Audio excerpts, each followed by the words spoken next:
Вавилондағы ең бай адам. Екінші бөлім. Баюды көксеген кісі. Вавилондық қос доңғалақты арба жасайтын бансыр шебердің ұнжырғасы түсіп кеткен. Аласа дуалға отырып алып, айнала шолып еді. Көзіне өзінің тоқал тамы мен қақпасы айқара ашық шағын шеберханасы түсті.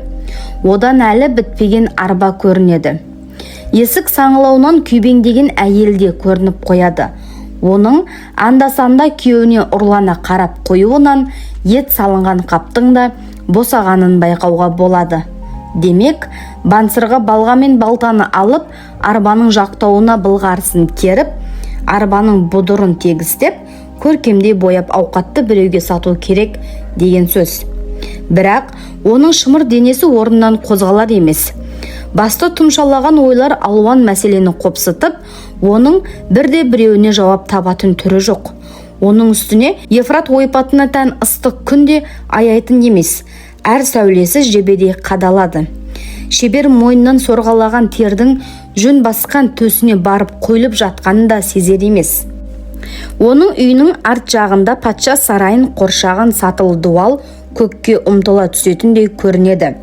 Дуал жанында жайғасқан Валла храмының алуан жарқын түске боялған мұнарасының ұшы аспан тіреп тұрғандай асқақ. Осы бір құдіретті көріністің қалқасында барынша мыжырайған, қаптаған лашық үйлердің арасында бансырдікі де өзінше орын теуіпті. Вавилонда барынша асқақтық пен бейшаралық көрініс қатар қоныстанып, көзге түрткен байлық пен жанарды жүдеткен жұпынылық ешбір жоспарсыз әрі жүйесіз былға жайғасқан. Егер ол айналаға көз салудан жалықпаса, байлардың сыңғырлаған күймелерін, сығылысқан сәнді шапаталы саудагерлер мен жалаң аяқ кедейлерді де көрер еді. Арбалы байлардың өзі патшаның аспалы бағын суару үшін меспен су тасыған құлдарға жол беріп, ығысқан болар еді. Бансырда қаланың ығы-жығы тірлігіне назар аударатын хәл жоқ. Оның басы бірі кіріп, бірі шыққан ойлардан босар емес. Оны тек қана әлдебір ішекті аспаптың дыңғырлаған дыбысы селт еткізді. Ол жалт қараса, алдында ыр жиған қалпы өзінің күйші досы Қобби екен. «Жаратқан жарылқасын досым», деп бастады Қобби өзінің жарқын сәлемін. Шамасы шынымен де солай болған секілді ғой. Бос отырған түріңе қарағанда. Сенің бұл жетістігіңе жол болсын, тіпті оны бөлісуге де әзірмін. Сенің әмияның толы болды ғой. Әйтпесе, шеберханада ақтер көктер болып жатар едің. Сондықтан одан да бейшара 2 шекелді маған шығара ғой. Төрелердің бүгінгі кешкі салтанатына дейін сен ол 2 шекелдің өзіңе сол күйінде қалай оралғанын да байқамай қаласың. Менде 2 шекел болса, деп міңгірледі бансыр. Оны ешкімге, тіпті саған да бермес едім. Өйткені менің барым да нарым да сол болар еді. Ал бар байлығын кім береді, досым-ау? Не естіп тұрмын осы мен? Қобби қайран қала дауыстады. Әмияның да бірде бір шекел болмаса, не істеп отырсың дуалға орнатқан мүсінге ұқсап ойбай-ау? Ана арбаны неге бітірмейсің?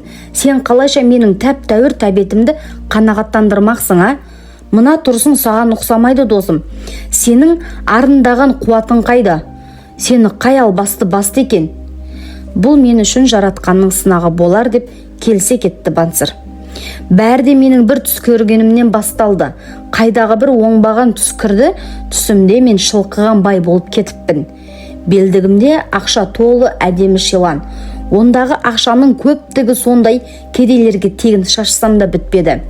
Ішінде күміс ақша бар екен. Оған не керектің бәрін алдым. Тіпті әйеліме түрлі әшекей де сатып алыппын. Әмиянда толған алтын ақша да бар екен. Оны болашаққа деп қойып, күмісін жұмсаудан қорықпадым. Мені қуаныш кернеді. Сол кезде мені көрсең танымас едің. Тіпті әйелім де танудан қалар еді. Шіркін. Оның беті тегістеліп, әжім қалмаған. Қуаныштан жүзі сәуле шашады. Тура баяғы неке тойымыздағы бақытты қалыңдық секілді. Айтарым жоқ, керемет түс екен. Келсе кетті Қобби. Ендеше неге осындай жайлы түстен соң дуал түбіндегі құлыптас секілді қатып қалдың? Неге дейсің? Ояна келгенде қабысқан әмияным есіме түсіп жүрегім айнып кетті. Онан да түсімді бірге жорық. Екеуміз де бір қайықтағы адамбыз ғой. Есіңді ғой, бала кезде абыздарға барып бірге оқығанымыз. Бірге ойнадық, есейе келе достығымыз жалғасты. Екеуміз де сағаттап тапқанымызды мезеттеп жұмсайтынбыз. Сол кезде біздің табысымыз жақсы еді. Енді міне байлықты түсімізде ғана көретін болдық. Енді айуан болмаған жеріміз қалды ма? Оның үстіне мекеніміз әлемдегі ең бай қала, айналамыз толған ырыс береке. Ал бізге содан бұйыратын емес. Жарты ғұмырды бейнеттеп өткізіп, босаған әмияныңды маған тосып, 2 шекел сұрап тұрғаның мынау.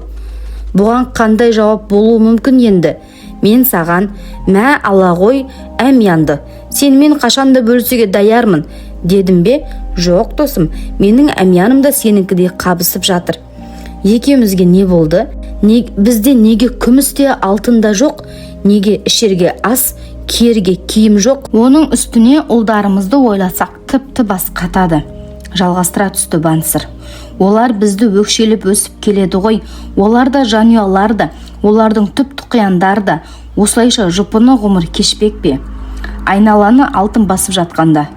Олардың да кешкі асы ешкі сүті мен сулы ботқа болып қалмақ па? Бансыр, қанша дос болсақ та, сен мұндай әңгімені бұрын айтпапсың. Қобби кәдімгідей абыржып қалды. Мен бұрын бұлайша ойламаппын. Ертеңнен кешке дейін осы өлкедегі ең жайлы арбаны істеп жүре беріппін. Жаратқанның мені бір күні байлықпен жарылқайтынына сеніп жүре беріппін. Оның болатын түрі жоқ. Ойлап тұрсам олай болмайды екен. Жүрегім содан да езіліп тұр. Менің байығым келеді. Менде де жер мен малдың болуын қалаймын. Менде үлбіреген жұқа киім киіп, әмиянда ақша сыңғыры болғанын тілеймін. Енді бойымда күш, басымда ми қалғанша еңбегімнің еш болмауын қалаймын. Бізге не болды сонша, досым? Айтшы, жұрттың алтынға алып жатқан нәрселері бізге неге бұйырмайды? Білсем айтар едім, деді Қобби. Маған да жеңіл дейсің бе? Лирамен күй тартып тапқан ақшам сол бойда жұмсалып құриды. Ылғи да жанұям ашықпасын деп сандалып жүргенім осы.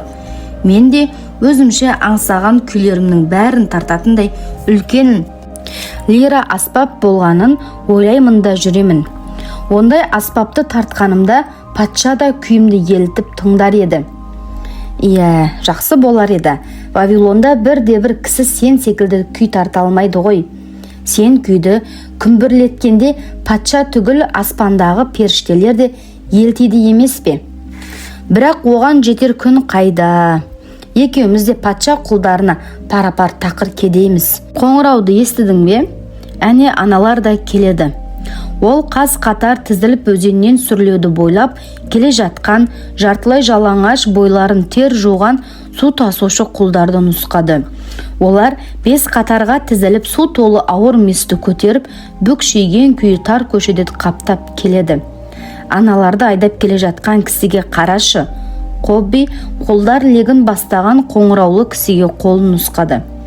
Тұлғасы да бар екен. Құлдар легінде талай тұлға бар. Олар да біз секілді адамдар. Анау ақсарылары солтүстік жақтан, қоңырқай түстілері көрші елдерден. Бірақ бәрі де өзен мен бақ арасында күн сайын жылдап сандалып су тасып ғұмыр өткізуде. Келешектерінде жақсылықтың нышаны жоқ. Төсекке саман бөстек, асқа жартылай пісті дақыл. Бейшаралардың хәлі аянышты. Иә, аянышты-ақ. Бұлай қарағанда біздің де осылардан айырмамыз бар ма? Тек қана бостандықтамыз. Оның рас Қобби. Басты тұнжыр ой баса түседі. Жылдарымды құлдық тірлікпен өткізгім келмейді. Ылғи да жұмыс, үзіліс болсайшы бір. Бәлкім жұртқа алтынның қалайша бұйыратынын білу керек шығар. Сосын соларша әрекеттеніп көрсек, деп ұсынды Қобби. Мүмкін. Бір кілтипан бар шығар, сұрастырып көру керек екен, деп қостады ойлы жүзбен Бансыр. Айтпақшы, мен бүгін ескі досымыз Арқатты көрдім. Алтын арбасында келеді екен. Басқалардай ол теріс қараған жоқ. Керісінше, менімен күлімсірек қолын бұлғап, сәлемдескенін жұрттың бәрі де байқады. Өзі сондай кішіпейіл. Жұрт оны Вавилондағы ең бай адам деп жүр ғой. Бансыр толғана сөйледі. Оның байығаны сондай, тіпті қазынасы ортайғанда патшаның өзде оған жүгінуіне тура келеді. Қарай көр байлықтың қауқарын. Оны қараңғы жерде кезіктіре қалсам, дереу әмиянын сипап қаламын ба деп қорқам. Оның жайы сандырақ, деді Кобби. Байлық белге қыстырған шиланда болмайды. Қандай қампиған әмиян да қабысады, егер оны толтырып тұратын алтын жылға болмаса. Арқат қаншама жомарттық көрсетсе де, оның әмиянын қабыстырмайтын табыс көзі бар. Иә, табыс дегенің дүние ғой, деп онымен келісті Бансыр. Дуал түбінде отырғанымда болмаса, шетел кезіп кеткенімде, менің әмияныма ақша құятын табыс көзі болса ғой. Мұның жолын Арқат білуі керек. Бәлкім ол менің топас басыма ұқтырар. Меніңше ол бұл ілімді өзінің ұлы Номасарға оқытқан болар. Ол Ниневияға барып, сондағы мейманханада тұрбақ әкесінің ақылымен сол қаланың байларының біріне айналыпты. Кобби, сен маған жақсы ой тастадың. Бансыр жанарында ұшқын жылт етті. Ескі достан ақыл кеңесті тегін алуға да болады ғой, ал Арқат біздің ортақ досымыз. Енді әмиянымыздың сұңқар құстың былтырғы ұясындай қаңғырағаны басты қатырмауы керек. Байлықтың ортасында отырып, ақшасыз жүруден әбден жалықтым. Байығым келеді. Қанеке, Арқатқа барып табыс табу жолын сұрайық. Мен бірдеңені ұққан секілдімін. Бансыр біздің баю тәсілін неге білмей келгенімізді енді түсіндім. Біз оны мүлдем іздемеппіз. Сен Вавилондағы ең жақсы арба жасаумен жүріпсің. Сенің бар қабілетің соған жұмсалыпты. Сондықтан сенің байлыққа қолың жетпеді. Ал мен лираны ең озат тартушы болсам да, кедейліктен арылмадым. Кеттік дәл қазір Арқатқа, деді Бансыр. Ауыртпалықта жүрген достарымыздың бәрін де шақырайық, олар да үйренсін. Сен ылғи да менің таныстарымның ішіндегі ең ақылдысысың, Бансыр. Сондықтан сенің достарың көп. Айтқаның болсын, қазір бәрін жинап барайық ендіше. Вавилондағы ең бай адам кітабының 2-ші бөлімі өз соңына жетті, достар. Сіздерге пайдалы болды деген үміттемін. Соңына дейін көргендеріңіз үшін рахмет. Пікір қалдырып, достарыңызбен бөлісуді ұмытпаңыздар. Келесі бөлімде Вавилондағы ең бай адам Арқат туралы оқитын боламын. Келесі кездескенше сау болыңыздар.